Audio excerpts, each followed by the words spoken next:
Mickaëlle Legali et Gilda Java, bonjour.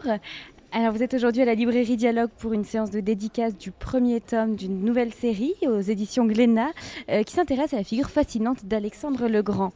Alors avant tout, est-ce que vous pourriez nous dire quelques mots de la jeunesse de ce projet et de ce qui vous a donné envie de vous intéresser à ce personnage mythique ?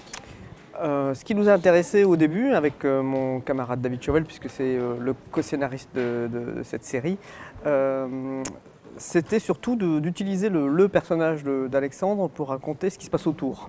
Donc c'est pas le personnage d'Alexandre en soi qui nous intéressait, puisqu'on a déjà eu beaucoup de choses sur Alexandre, etc. Par contre, à travers son histoire à lui et ce qu'il va vivre, c'est-à-dire ses 13 ans, entre ses 20 ans et ses 33 ans, où il va partir d'Occident pour aller jusqu'en Inde, avec lui vont partir un certain nombre de personnes. Et c'était surtout ces gens-là, ces gens qui gravitent autour d'Alexandre qui nous intéressaient. Et donc on va se servir d'Alexandre comme un catalyseur et on va raconter l'histoire de personnages qui sont plus ou moins proches de lui.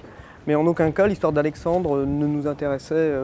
Le personnage en soi n'est pas un des personnages importants de notre histoire. Ce sont vraiment les personnages qui sont donc des personnages réels, comme Callisthène, Aristote, etc. Et puis des personnages fictionnels, comme Caranos, Pyrrhus et Eurydice, etc. Enfin, des personnes qu'on a complètement inventées, mais qu'on fait côtoyer Alexandre. Et à travers leur histoire à eux ou à elles, eh ben, on a accès comme ça à l'épopée d'Alexandre. Alors justement, en s'intéressant à cette époque d'Alexandre, vous vous intéressez à une période historique bien précise, vous vous intéressez à des personnages ayant réellement existé en les mêlant à des personnages de fiction. Comment ça s'est organisé, cette articulation entre histoire, fait historique et fiction, et quelle recherche documentaire est-ce qu'il a fait? Là, il y a effectivement à la base énormément de recherches documentaires historiques.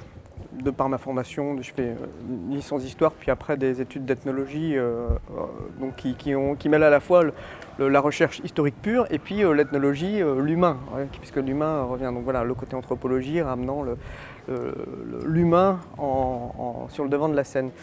Et donc voilà, donc oui, beaucoup de recherches au début. Ça, c'était un peu plus mon travail que celui de David, c'est-à-dire essayer d'éplucher tous les archives, pas les archives de l'époque, mais si presque, puisque les premiers écrivains, les premiers historiens dont on a trouvé la trace, qui ont laissé des traces sur l'épopée d'Alexandre, c'est un siècle, 2 siècles après l'épopée d'Alexandre. Donc on n'a pas de traces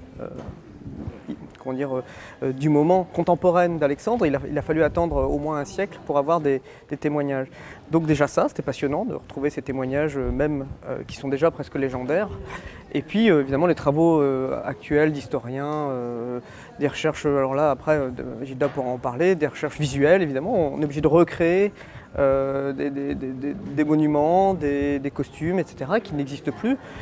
Quand on décrit, on demande à Gilda de nous dessiner une scène qui se passe à Pella, qui est la capitale du royaume de Macédoine, et ben il ne reste rien de Pella, il reste juste un dallage au sol. Un petit damier avec... avec des colonnes, c'est tout. Et 2 rues, quoi. Ouais.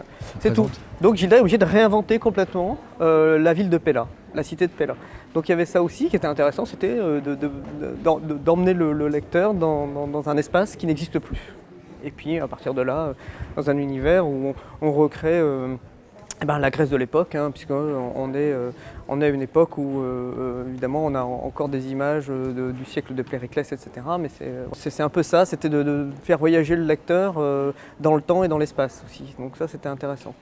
Alors avec ce premier tome, donc Un roi vient de mourir, vous nous offrez un péplum graphique passionnant avec des planches assez spectaculaires, un constant souci du détail dans les dessins. Comment est-ce que vous avez appréhendé ce travail et quelles ont été vos influences graphiques pour réaliser cette mise en image? En fait, je crois que je me suis pas mal perdu au début sur beaucoup de planches justement dans les détails. Et après, j'ai un peu plus respiré. Enfin, il fallait vraiment donner un peu plus de respiration. Mais je me suis nourri de documentation pendant près de 6 mois, pratiquement. On a fait pas mal d'échanges à ce moment-là. Ouais. Et après, il a fallu digérer tout ça et voir comment on pouvait agencer tout ça pratiquement recracher de l'historique dans chaque case pour pas que ça soit trop dense justement. Faut pas se perdre dans la doc. Le souci il est là, c'est de se nourrir et en ressortir et ne pas se perdre après dans la documentation. Je crois que La scène où on voit Caranos rentrer dans Pella par une ruelle, ça donne... quand on voit ce petit détail, tout bête, mais l'importance historique, en fait, il n'y en a pas tant que ça. On fait une scène de rue et après on rajoute des petits éléments, mais en fin de compte, il y a juste la statue qui reste, qui a un atout historique. Par contre, ce qui est amusant après, c'est de rajouter des petits personnages, des choses qui font vivre la rue. C'est plus par ce biais-là, en fin de compte, que petit à petit, j'ai appris qu'on pouvait faire ressortir de l'histoire sans passer par des détails de monuments, mais plus par des personnages, par des attitudes, comment bander un arc, comment plier le linge, comment s'habiller à l'époque.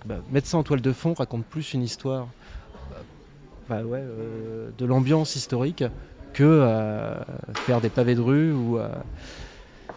Et donc oui, tout le travail était de gérer ça, quoi. Le juste milieu entre rajouter des monuments et faire vivre des scènes historiques ou des petites scènes de vie. Voilà. Alors avec ce premier tome, vous nous faites découvrir les principaux protagonistes de l'intrigue qui va se jouer. Dans quelle mesure est-ce que ce sont ces personnages que vous avez créés qui ont ensuite été à l'origine de l'intrigue ? Alors, à l'origine, on avait vraiment deux personnages principaux, pour moi en tout cas, c'était Pyrrhus et Eurydice, puisque même dans ce premier tome, en fait, on essaye d'avoir dans chaque volume une histoire un peu, pas autoconclusive, mais quand même quelque chose, une histoire qui a un début et une fin. Et pour David et moi, dans ce premier tome, c'était cette histoire-là, l'histoire de ces deux jeunes gens qui ont été dépossédés de leur titre de noblesse, etc., qui veulent reconquérir ça d'une façon ou d'une autre. Et donc on a une espèce de sous-intrigue, puisqu'on a, comme je vous le disais, plusieurs intrigues parallèles, mais on a cette intrigue qui est plus mise en avant dans ce premier volume.